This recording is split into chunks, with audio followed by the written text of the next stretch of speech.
Hello बच्चों, कैसे हैं आप।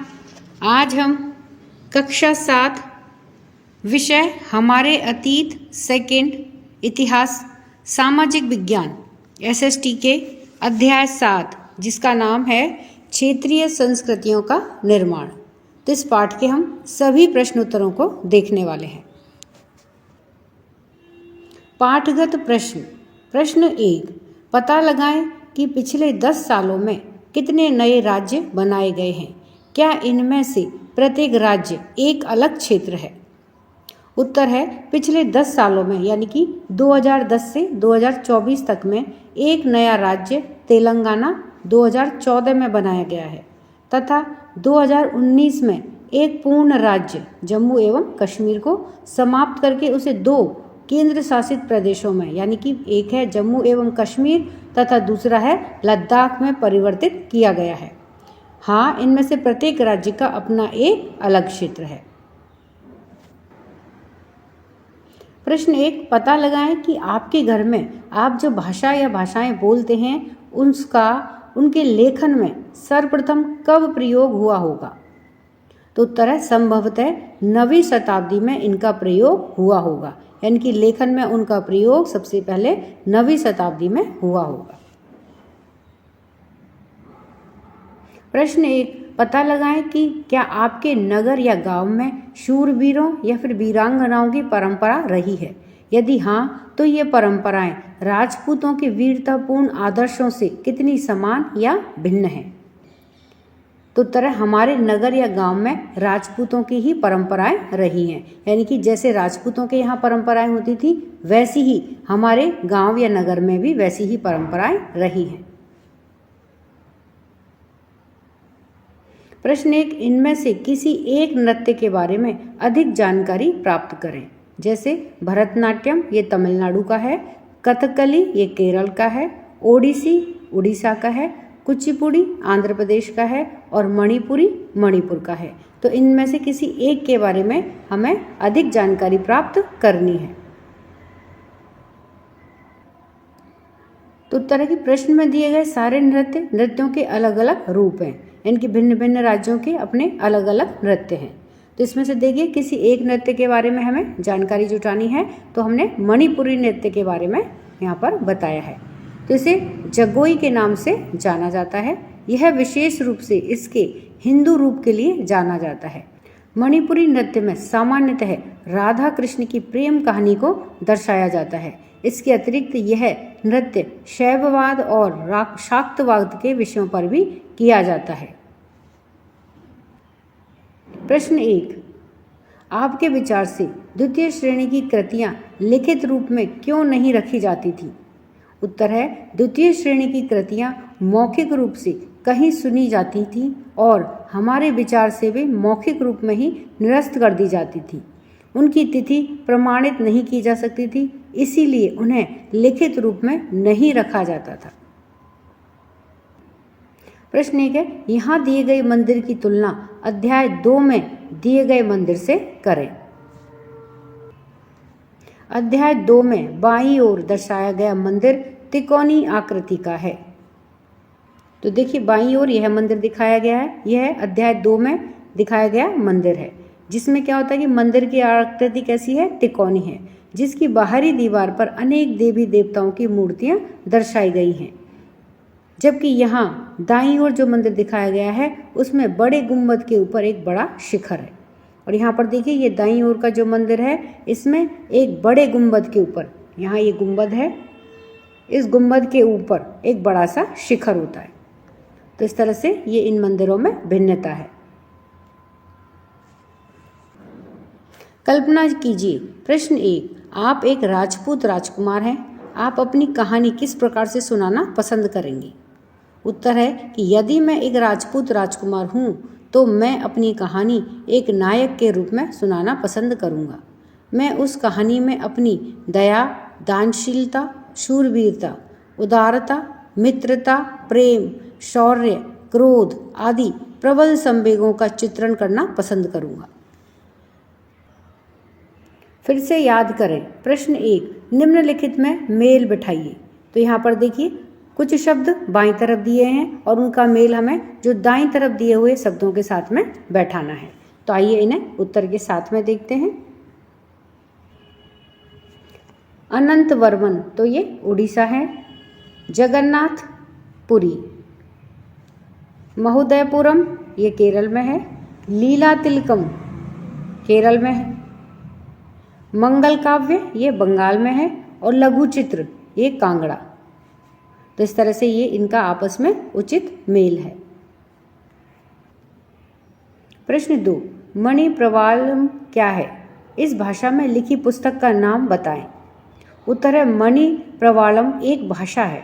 इसका शाब्दिक अर्थ है हीरा और मूंगा, जो यहाँ दो भाषाओं संस्कृत और क्षेत्रीय भाषा के साथ साथ प्रयोग की ओर संकेत करती है। मणि प्रवालम भाषा का सबसे प्रसिद्ध ग्रंथ लीला तिलकम है, जो व्याकरण और काव्य शास्त्र के विषयों पर आधारित है। प्रश्न 3, कत्थक के प्रमुख संरक्षक कौन थे? उत्तर है राजस्थान जयपुर का राज दरबार तथा लखनऊ के नवाब वाजिद अली शाह कत्थक नृत्य के प्रमुख संरक्षक थे। प्रश्न 4, बंगाल के मंदिरों की स्थापत्य कला के महत्वपूर्ण लक्षण क्या हैं? उत्तर है बंगाल के मंदिरों की स्थापत्य कला के महत्वपूर्ण लक्षण निम्नलिखित हैं। बंगाल के मंदिरों की आकृति बंगाल की छप्परदार झोपड़ियों की तरह दो चाला यानी कि दो छतों वाली या चौचाला चार छतों वाली होती है। यानी कि चाल किसको बोलते हैं? छतों को। चौचाला अति जटिल निर्माण शैली थी। इसके ढांचे में 4 त्रिकोण की छतें 4 दीवारों पर रखी जाती थी, जो ऊपर त्रियक रेखा या एक बिंदु तक जाती थी। मंदिर आमतौर पर एक वर्गाकार चबूतरे पर बनाए जाते थे। मंदिर के भीतरी भाग में कोई सजावट नहीं होती थी। मंदिर की बाहरी दीवारें चित्रकारियों, सजावटी टाइलों अथवा मिट्टी की पट्टियों से सजी होती थी। आइए विचार करें। प्रश्न 5, चारण भाटों ने शूरवीरों की उपलब्धियों की उद्घोषणा क्यों की? उत्तर है चारण भाटों ने शूरवीरों की उपलब्धियों की उद्घोषणा इसलिए की कि चारण भाटों ने शूरवीरों की उपलब्धियों की घोषणा उनकी स्मृति को काव्यों और गीतों में सुरक्षित रखने के लिए की। इन उपलब्धियों की स्मृति अन्य जनों को भी उन शूरवीरों का अनुकरण करने के लिए प्रेरित एवं प्रोत्साहित करेगी। साधारण जन भी इन कहानियों से आकर्षित होते थे। इन कहानियों में प्राय नाटकीय स्थितियों, स्वामी भक्ति, मित्रता, प्रेम, शौर्य आदि प्रबल संवेगों का चित्रण होता था।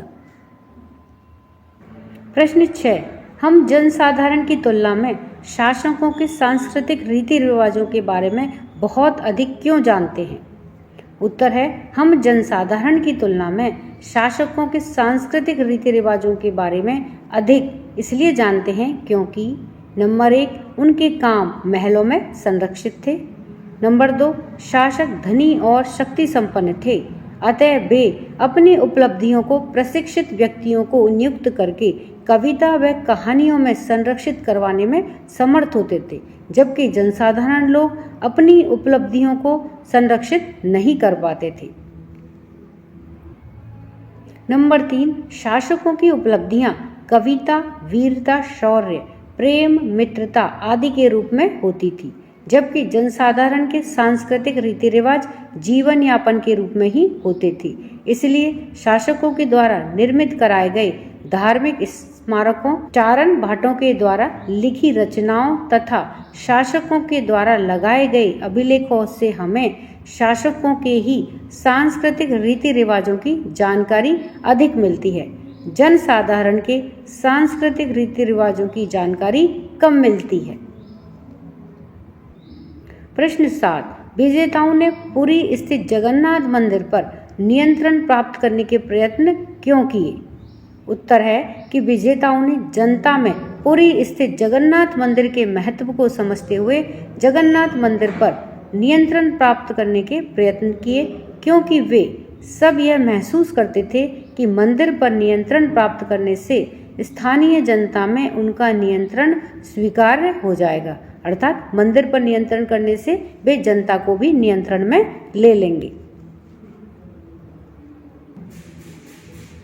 प्रश्न 8, बंगाल में मंदिर क्यों बनाए गए? उत्तर है कि बंगाल में मंदिर निम्न कारणों से बनाए गए। नंबर 1, मंदिर और अन्य धार्मिक भवन अक्सर उन व्यक्तियों या समूहों के द्वारा बनाए जाते थे जो शक्तिशाली बन रहे थे। वे इनके माध्यम से अपनी शक्ति तथा भक्ति भाव का प्रदर्शन करना चाहते थे। बंगाल में भी यूरोप की व्यापारिक कंपनियों के आ जाने से नए आर्थिक अवसर पैदा हुए। निम्न सामाजिक समूहों से संबंधित अनेक परिवारों ने इन अवसरों का लाभ उठाया। जैसे जैसे लोगों की सामाजिक और आर्थिक स्थिति सुधरती गई, उन्होंने स्मारकों के निर्माण के माध्यम से अपनी परिस्थिति और प्रतिष्ठा की घोषणा कर दी। नंबर 2 है कि जब स्थानीय देवी देवता जो पहले गांवों में छान छप्पर वाली झोपड़ियों में पूजे जाते थे को ब्राह्मणों के द्वारा मान्यता प्रदान कर दी गई, तो उसकी प्रतिमाएं मंदिरों में स्थापित की जाने लगी। आइए करके देखें।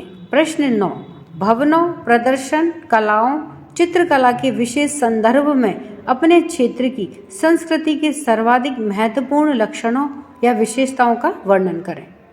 उत्तर है कि भवनों, प्रदर्शन कलाओं, चित्रकला के विशेष संदर्भ में हमारे क्षेत्र की संस्कृति और हमारे क्षेत्र की सबसे महत्वपूर्ण विशेषताएं निम्न हैं।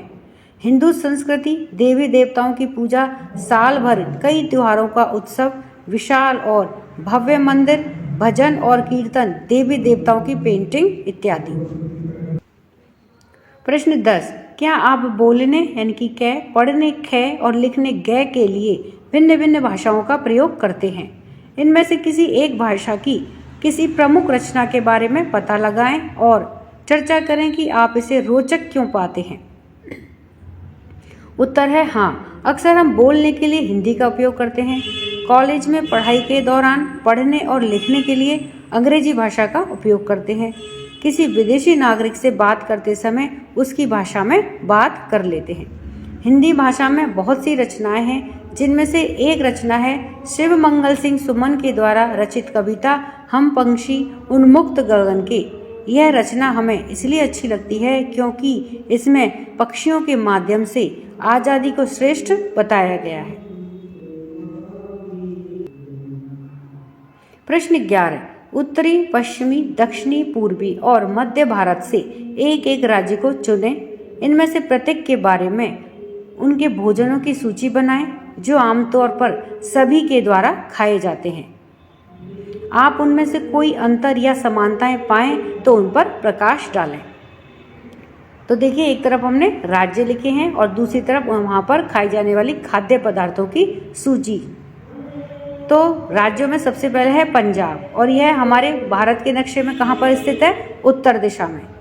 तो यहाँ पर क्या क्या खाया जाता है? मक्के की रोटी, सरसों का साग, दाल, चपाती, राजमा और चावल। राजस्थान यह पश्चिम में स्थित है और यहाँ पर देखिए चूरमा, दाल बाटी और मावे की कचौरी और दलिया। तो यह यहाँ पर खाद्य पदार्थ हैं जो राजस्थान में मेनली विशेष रूप से खाए जाते हैं। पश्चिम बंगाल यह पूर्व में स्थित है भारत के नक्शे पर, और यहाँ पर सबसे ज़्यादा चावल और मछली खाए जाते हैं। केरल यह दक्षिण में स्थित है और यहाँ पर चावल, मछली, इडली, सांभर, डोसा और ढोकिया ये सब केरल में खाए जाते हैं। मध्य प्रदेश यह मध्य में स्थित है भारत के नक्शे पर, और यहाँ पर दाल, चपाती, दाल और चावल यह प्रमुखता से खाया जाने वाला खाद्य पदार्थ है।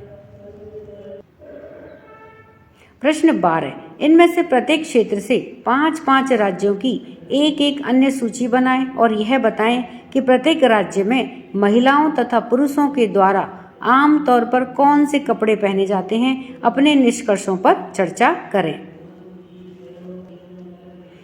तो देखिए, यहाँ पर हमने राज्य लिखे हैं, तो एक एक राज्य उत्तर, पश्चिम, पूर्व, दक्षिण और मध्य से लिया गया है। इसमें एक तरफ हमें पुरुषों के द्वारा पहने जाने वाले कपड़े और एक तरफ हमें महिलाओं के द्वारा पहने जाने वाले कपड़े। तो देखिए, पंजाब यह उत्तर में स्थित है और यहाँ पर पुरुषों के द्वारा लुंगी, कुर्ता, हेड गियर यानी कि पगड़ी ये पुरुषों के द्वारा पहना जाता है। महिलाओं के द्वारा सलवार और कमीज ये प्रमुखता से पहने जाते हैं। राजस्थान यह पश्चिम में है, तो यहाँ पर देखो पुरुषों के द्वारा धोती, कुर्ता और पगड़ी, और महिलाओं के द्वारा साड़ी, लहंगा और ब्लाउज। ये प्रमुखता से राजस्थान में पहने जाने वाला पोशाक है। उड़ीसा यह पूर्व में स्थित है, तो यहाँ पर देखिए पुरुषों के द्वारा धोती और कुर्ता और महिलाओं के द्वारा साड़ी और ब्लाउज। तमिलनाडु यह दक्षिण से लिया गया है राज्य, दक्षिण में स्थित है, और यहाँ पर पुरुषों के द्वारा कमीज और लुंगी प्रमुखता से पहना जाता है और महिलाओं के द्वारा साड़ी और ब्लाउज पहना जाता है। छत्तीसगढ़ यह मध्य में स्थित है भारत के, तो यहाँ पर देखिए पुरुषों के द्वारा कमीज, धोती और पतलून, और महिलाओं के द्वारा साड़ी और ब्लाउज प्रमुखता से पहना जाता है। तो इस तरह से हमने इस पाठ के सभी अभ्यास कार्य को देखा है। वीडियो पसंद आने पर वीडियो को लाइक करें, शेयर करें। चैनल पर नए हैं तो सब्सक्राइब करना ना भूलें। मिलते हैं नई वीडियो में। इसी के साथ धन्यवाद।